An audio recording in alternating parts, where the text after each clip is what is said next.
Bom dia, pessoal, graça e paz, tudo bem? Desculpa o atraso, eu marquei para as 10h30, mas eu costumo fazer as aulas através do meu computador.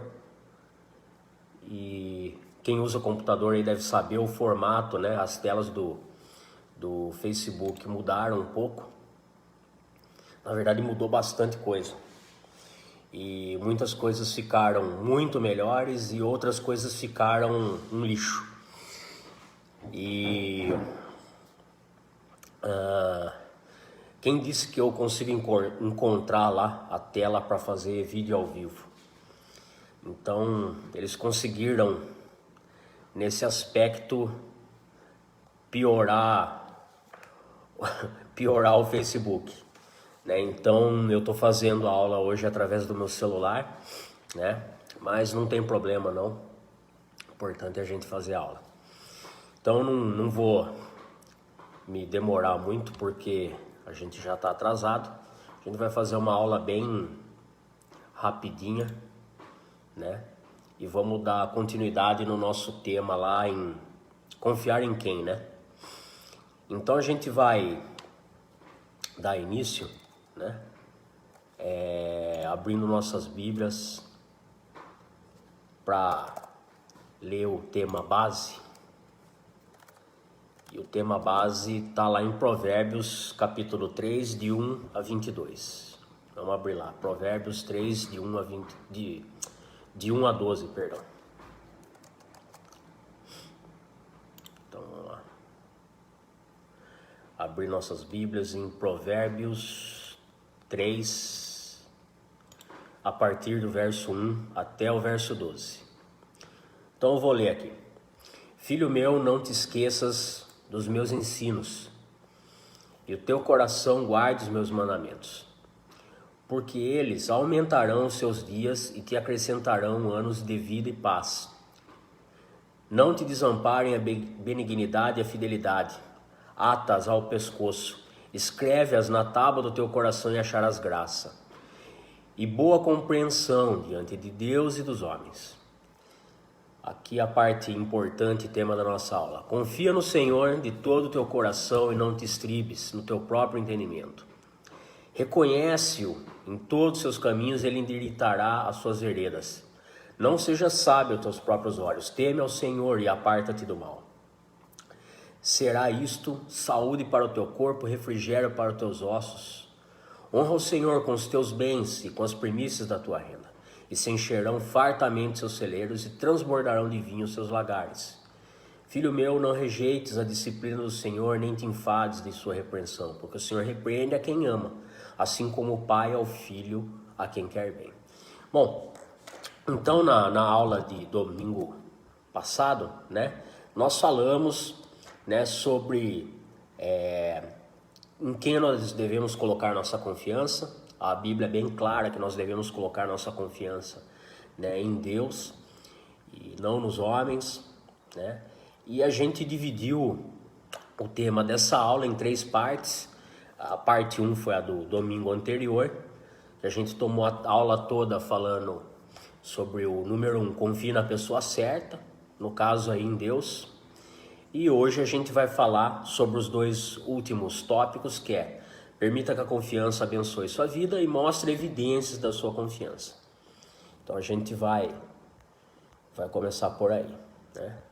Então eu queria começar com uma frase que é do Dwight Moody. Depois eu vou escrever o nome dele aí na nossa aula. Se alguém quiser conhecer um pouco mais, pode pesquisar sobre ele. Mas basicamente ele foi um grande pastor, um reformador, né? Um grande homem aí guiado por Deus, né? Então, Dwight Moody disse o seguinte: confie em si mesmo e você está fadado ao desapontamento. Confie nos seus amigos e eles morrerão ou te deixarão. Confie na sua reputação e talvez alguma língua caluniosa pode detoná-lo. Mas confie em Deus e você nunca será confundido no tempo ou na eternidade. Amém. Muito linda essa frase. Mas agora falando sobre permitir que a confiança abençoe sua vida, né? Nós temos que reconhecer, né, que nós somos fracos, nós somos inconstantes, né? Temos muitas falhas e, como Dwight Moody falou, nós não podemos confiar nos homens, inclusive em nós mesmos, né? Porque senão nós vamos nos desapontar com nós mesmos, porque não somos perfeitos, né? Nós não sabemos o dia de amanhã, somos ignorantes em muitas coisas, mas Deus não é.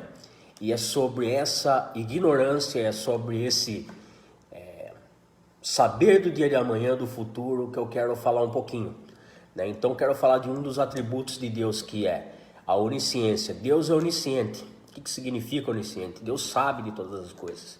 Deus sabe de todo o passado, Deus sabe do presente, Deus sabe do nosso futuro, né?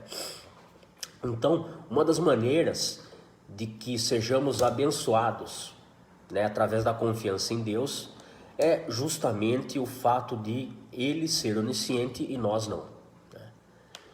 Então, os cristãos, né, normalmente para se comunicar com Deus, para falar com Deus, o principal meio, a principal via de conversa com Deus e comunicação com Deus, qual é? Né?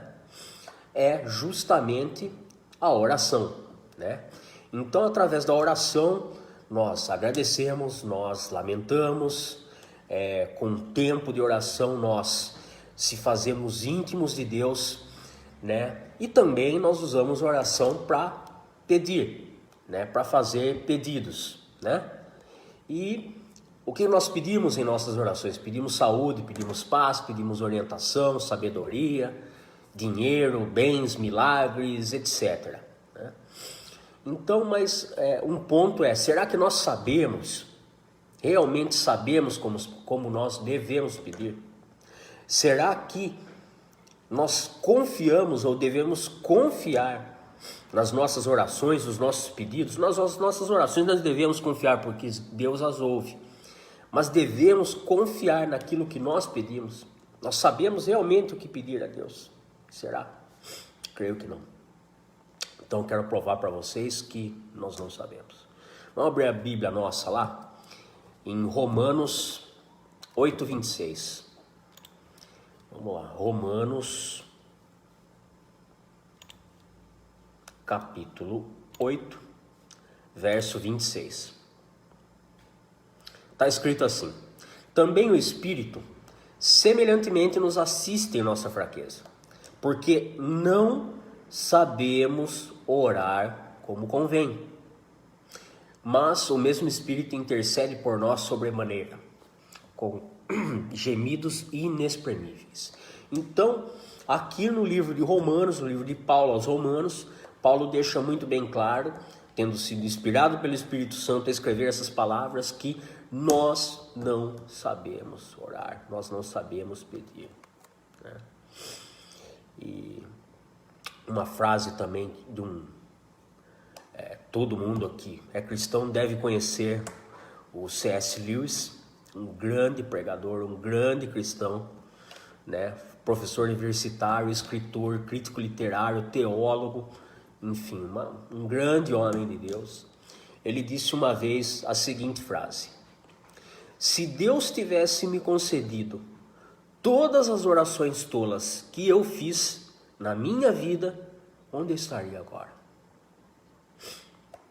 Então, uma das questões da confiança e dos benefícios da confiança é realmente confiar que Deus tem o melhor para nós.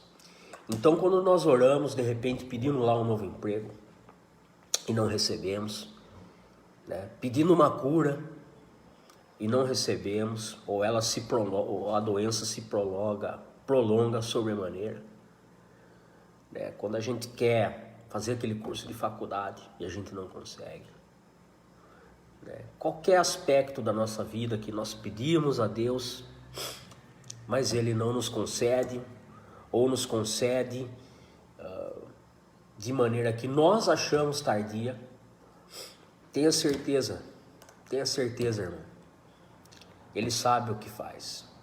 Ele sabe o que é melhor para a gente. Confie nele. Ele sabe o tempo certo. Ele sabe o que ele está fazendo. Nós não. Nós não sabemos o dia de amanhã. Deus é onisciente, como eu já disse. Então confie nele, né? E saiba que ele está ouvindo suas orações, mas saiba que ele vai fazer o melhor para você, e o melhor para você talvez seja o melhor para mim também. Com certeza, nem sempre é aquilo que a gente deseja, nem sempre é aquilo que a gente pede, né? De repente você estava pedindo A, ele te deu B. Pode ter certeza que o B será melhor para você.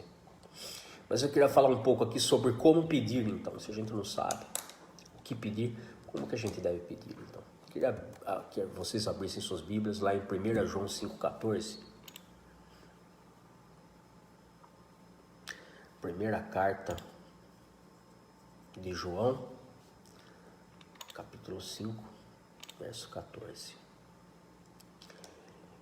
Está escrito assim: esta é a confiança que temos para com ele, que se pedirmos alguma coisa, segundo a vontade dele, ele nos ouve.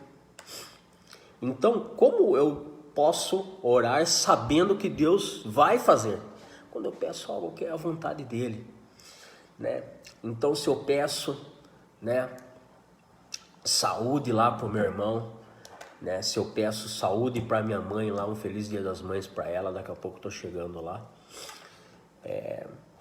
Se eu peço lá para que aquele meu irmão que tá preso nas drogas, né, que tá lá tendo uma vida longe de Deus, se eu peço para que Deus mude, ele vai atender, né? Então, quando eu peço algo dentro da vontade de Deus, ele atenderá. Como que eu posso pedir? Vamos continuar falando sobre isso. Fica em 1 João mesmo, só que a gente vai abrir lá no capítulo 3, verso 22. Então vamos lá, 1 João 3, 22.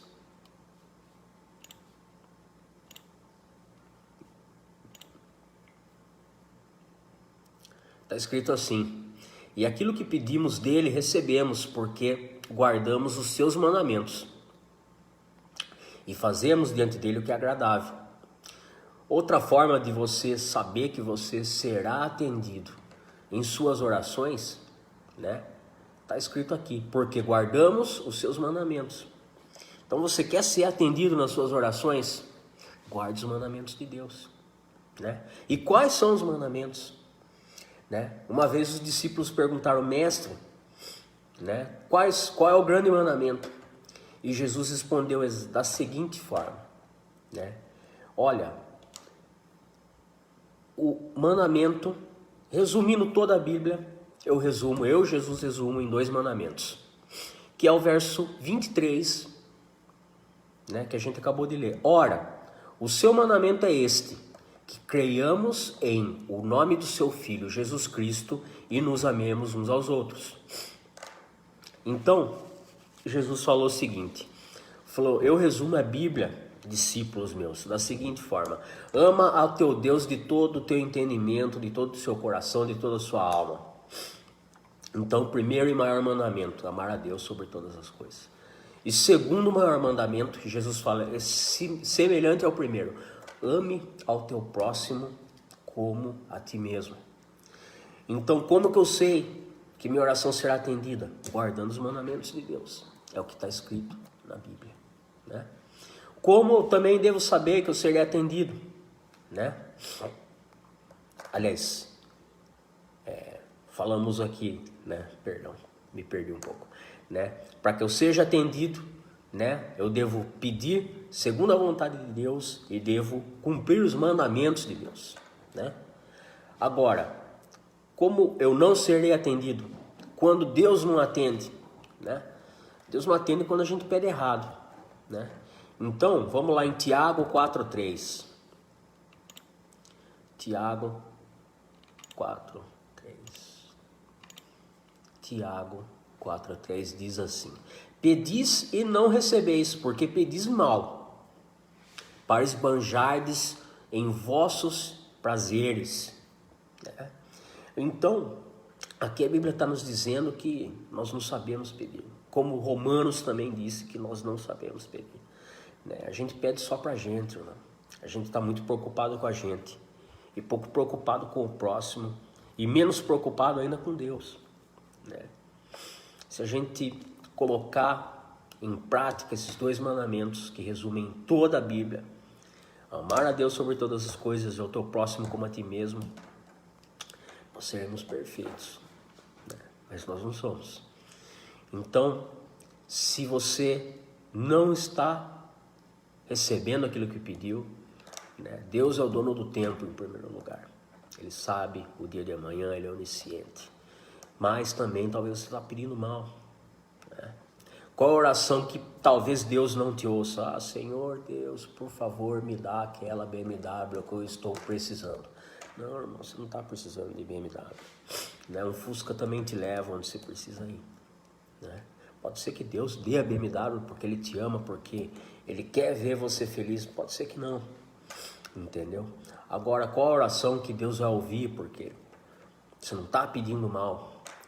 Ó Deus, eu oro lá para que aquele meu irmãozinho, né, que está lá passando fome, que está lá com dificuldades por causa da pandemia, né, porque perdeu emprego por causa dessa pandemia, tal. Ajuda ele, Senhor. Não deixe que falte nada.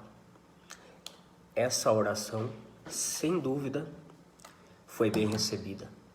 Você não pediu mal, né? Vamos dar continuidade.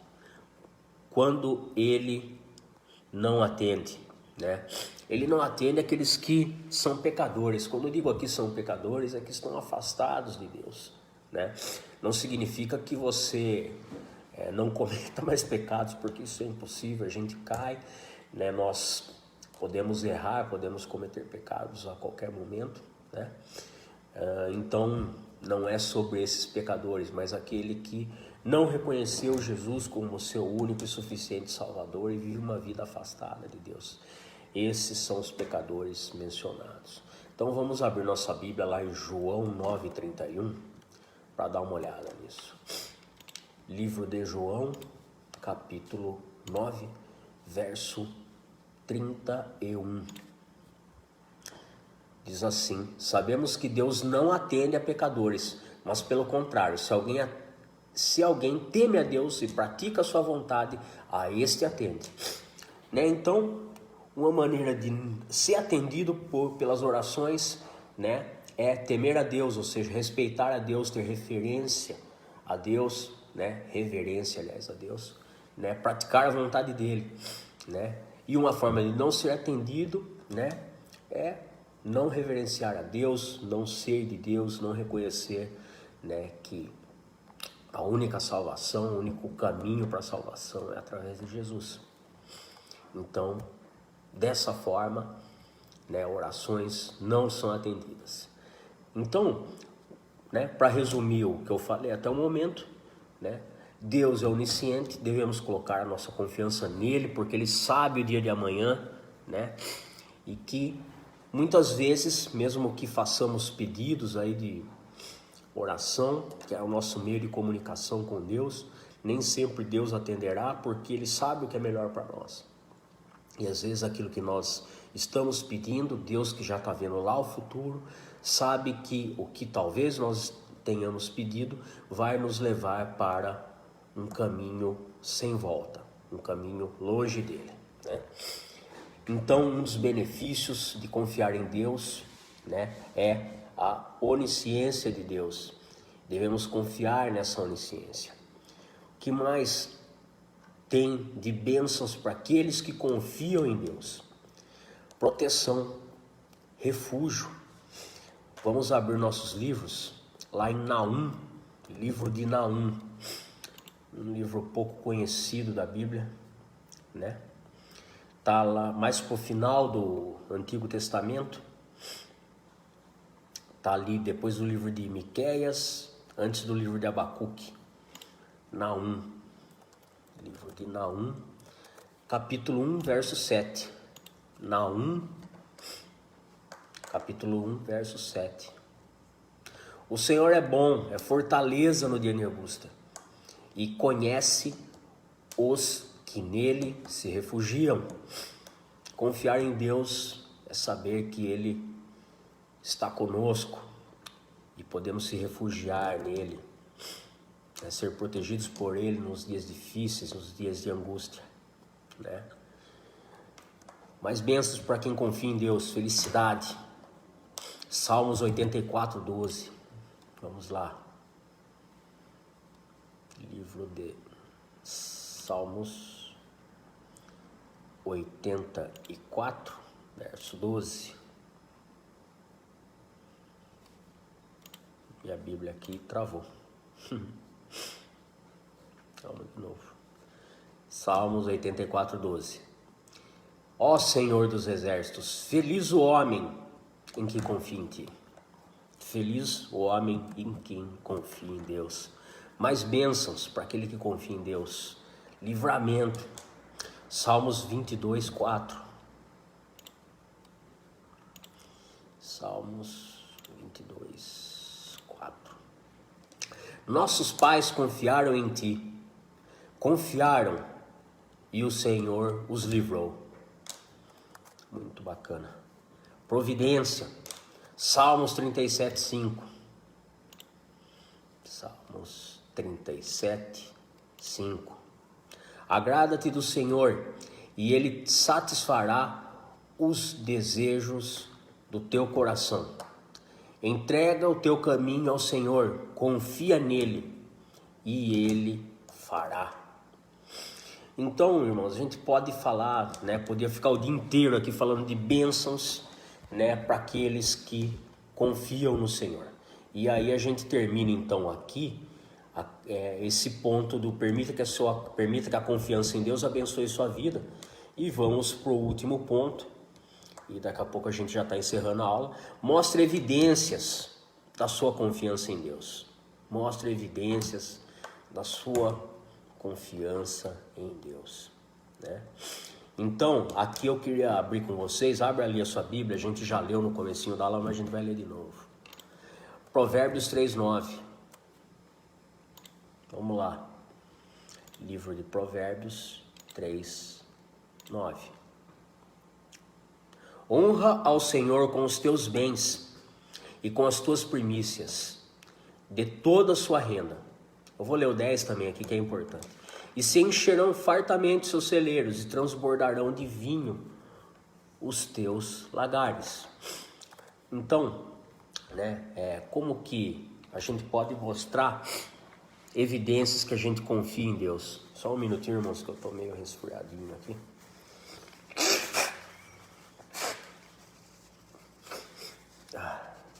Perdão. Lubrificar a garganta.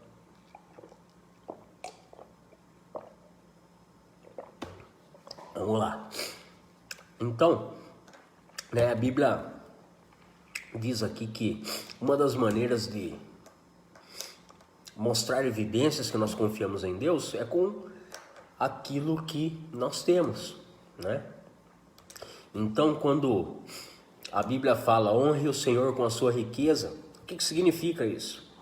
Significa devolva uma parte das bênçãos que você recebeu de Deus para que Deus possa abençoar outras pessoas e te abençoar ainda mais.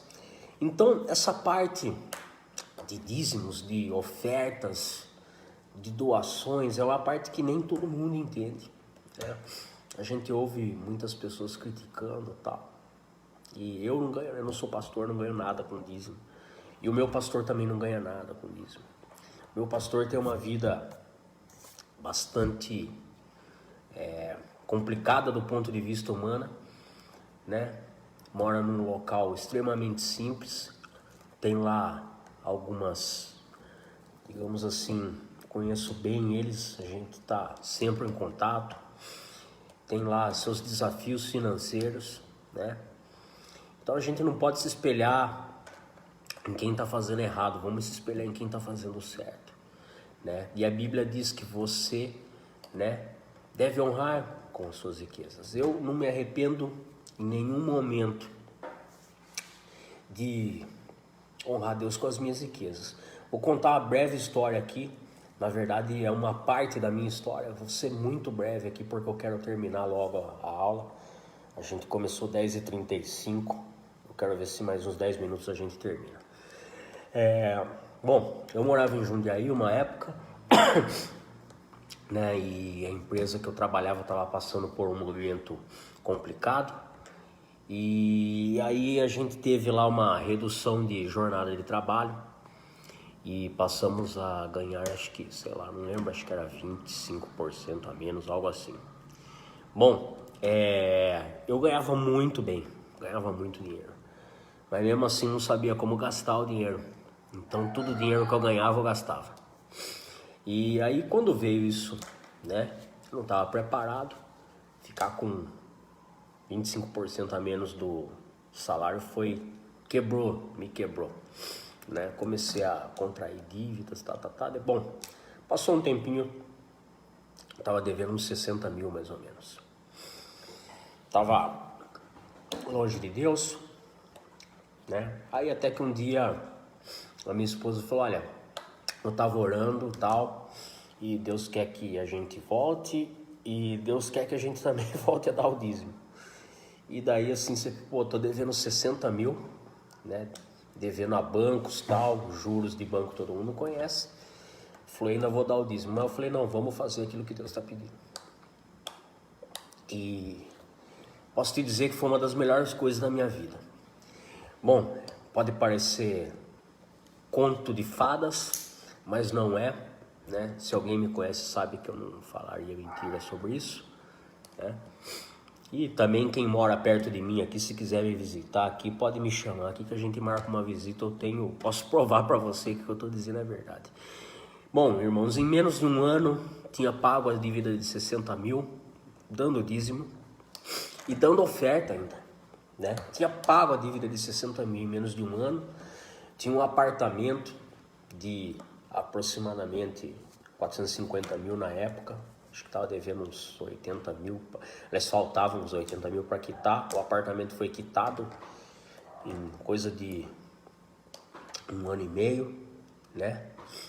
E depois voltei para Piracicaba e aqui moro numa casa maravilhosa, num condomínio maravilhoso aqui da cidade. Casa de mais de 1 milhão que eu ganhei a casa. Então, posso dizer que eu sou um bom exemplo de que devolver para Deus parte das riquezas é algo muito bom. Abençoa a outras vidas e traz bênção, né? Para minha vida também, né? Então, a Bíblia também fala aqui, né, quando a gente leu, que a gente deve aceitar a disciplina e submissão ao Senhor, que isso nos fará bem, né? E a gente tem que realmente mostrar nossa confiança em Deus com as nossas ações, né? Isso que eu quero dizer, a gente deve mostrar com as nossas ações. Então não adianta a gente falar que confia em Deus se a gente não demonstra que a gente confia.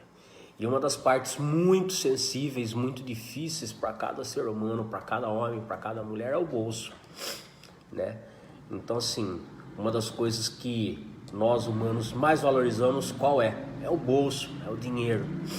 Então se você é capaz de honrar a Deus, de confiar em Deus com as suas riquezas, você é capaz de confiar em Deus para quase todos os aspectos, né? E isso tem que ser através de ações e não verbalizado, né? Qual que é a melhor prova para saber que o pudim é bom? É provando o pudim, né? Qual que deve ser então a prova de que realmente temos fé? Qual que é a prova da nossa fé? A prova da nossa fé é confiar em Deus, né? Com as nossas ações, da forma que nós vivemos, como nós enfrentamos as dificuldades, né? Um dia um certo pregador na igreja, né, estava passando por um momento como esse, então tinha muitos irmãozinhos lá passando dificuldades, e a igreja sabia disso, a igreja estava orando por isso, e ele chegou um belo dia e falou: olha, igreja, eu tenho boas e más notícias. A boa notícia é que a gente conseguiu lá o dinheiro para ajudar aquele irmãozinho. E daí todo mundo ficou feliz, tal, e aplaudiu. Ah, Deus, obrigado. Olha que bom. Flávio, mas agora eu tenho a má notícia. Flávio, a má notícia é que o dinheiro ainda está no seu bolso. Ou seja, né, muitas vezes a gente só olha para o nosso umbigo. Nosso irmão do lado está passando fome. E a gente está preocupado com a pintura da nossa casa que precisa ser retocada. A gente está preocupado com futilidade. A gente está preocupado porque esse mês o dinheiro estava curto. Em vez de comprar maionese Heinz, eu comprei Hellmann's. Em vez de comprar Dove, eu comprei Palmolive. É com isso que a gente está preocupado. Então, muitas vezes, a gente não consegue enxergar aquele que está precisando do nosso lado. E esse é o momento que pode estar acontecendo isso, né? Então, é por isso que a gente deve confiar em Deus com ações e plenamente em tudo. Quando você receber a sua renda mensal, pergunte lá a Deus o que você deve fazer com ela. Deus, estou te devolvendo aqui 90%, 10% de 90%, né? Estou te dando 10% de 90%. Senhor, abençoe que a igreja faça bom uso disso. Agora, Deus, estou te dando mais aqui. Estou te dando uma oferta na igreja ou fora da igreja. Estou comprando cesta básica ou estou dando lá na igreja, né? Tanto faz. Mas olha, né? Deus, o que mais que eu devo fazer? Quem que eu devo ajudar, né? A nossa igreja está fechada, né? Por conta da pandemia. Uma sugestão, né? Dos nossos governantes e tal. Na verdade não é uma sugestão, é imposição, mas em partes tem razão, a gente deve fazer a nossa parte, né? Então a gente não está se vendo, estamos fazendo todos os cultos assim, né? Através de live, através do Facebook, YouTube, etc. Mas a gente tem feito visita nas casas, porque a gente sabe que com essa pandemia muita gente já está desempregada, eu mesmo sou um deles, né? E tem outros irmãos passando por essa mesma situação. Sexta-feira mesmo, eu e minha esposa fazer visita na casa dos irmãos. A gente também recebe visita, né? Porque não adianta a gente falar que a gente, né, cristão, ama a Deus se a gente não pratica, se a gente não está preocupado com o nosso próximo, né? Então, né, eu queria ler agora um verso com vocês aqui, que está lá em 2 Coríntios, 2 Coríntios 9, de 6 a 10. 2 Coríntios 9, de 6 a 10. Perdão.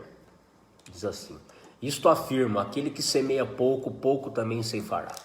O que semeia com fartura, com abundância também ceifará. Cada um contribua segundo tiver proposto no seu coração, não com tristeza ou por necessidade, porque Deus ama aquele que dá com alegria. Deus pode fazer-vos abundar em toda graça, a fim de que, tendo sempre, em tudo, ampla suficiência, superabundez em toda boa obra, como está escrito,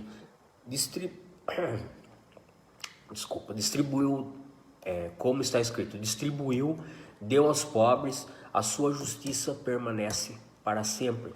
Ora, aquele que dá semente ao que semeia e pão para alimento também suprirá e aumentará, qual faz que, para que nossos intermédios sejam tributados graças a Deus. Né? Então, meu irmão, eu sou prova viva que, né, eu dei tanta coisa, eu dei o que tinha, às vezes dei o que não tinha. Eu me lembro que uma vez, faz muitos anos isso, estava levando um jovem lá para uma casa de recuperação,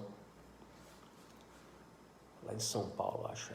Puta, cara, acho que era tipo sabadão, 9 horas da noite, chovendo, tava eu e o Alessandro Borba indo pra São Paulo levar o cara. Puta chuva, cara. Cara, coloquei combustível do meu bolso, coloquei pedágio do meu bolso, coloquei dinheiro do meu bolso, né? E no fim o cara ficou lá um tempinho, sumiu, fugiu. Foi assim, mal agradecido. Passou nessa mesma época, a gente tava ajudando uma família que era a mãe e 2 filhas. O marido era assaltante de banco, tinha sido preso. Ela tava passando por um momento difícil, emocionalmente, financeiramente. E a gente foi lá ajudar. E que grandes recompensas a gente recebeu por isso, financeiramente e emocionalmente.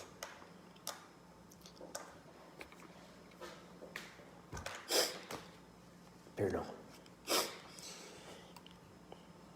Vale a pena, irmão. Vale a pena honrar Deus com aquilo que a gente tem. Pode ter certeza. E vale a pena confiar. Vale a pena. E Deus realmente é capaz de fazer muitas coisas através de nós. E nesse momento difícil que muitos de nós estamos passando, é um momento de que tenhamos fé, tenhamos paciência, porque Deus vai cuidar de nós. Eu não deixei de fazer minha parte, estou sem emprego, mas tenho uma renda aí de aluguel. Estou lá dizimando, se puder ainda oferto. E tenho sido sustentado por Deus. Não tenho falta de nada. Graças a Deus. Queria ler aqui um versículo final com vocês e dar conclusão na aula. Está lá em Provérbios 24:10. Cadê aqui? Provérbios 24:10. Diz assim: se te mostras fraco no dia de angústia, a tua força é pequena. Então, irmão, que a tua força seja grande nesses dias de angústia. Mas confia no Senhor, confia em Deus. Ele não vai deixar você desamparado, né? Então, confia em Deus.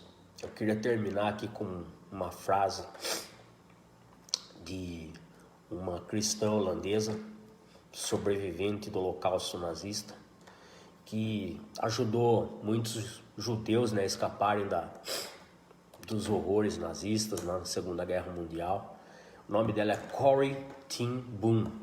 Vocês podem procurar aí, uma linda história. Não sei se ela morreu já, mas ela é uma senhora bem velhinha e tal.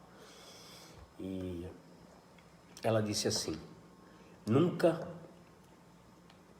tenha medo de confiar um futuro desconhecido a um Deus conhecido. Quando um trem passa por um túnel e fica escuro, você não joga fora o bilhete e pula. Você fica quieto e confia no engenheiro. O engenheiro é Deus. Em quem você confia? Eu confio em Deus. Espero que você também. Desejo um feliz, um ótimo Dia das Mães e que Deus abençoe a vida de todos vocês aí, quem está assistindo, quem não está assistindo também. Né? Logo mais às 19 horas a gente vai ter o nosso culto online através do Face da Cleide Borba. Fiquem com Deus e um ótimo domingo. Tchau, tchau.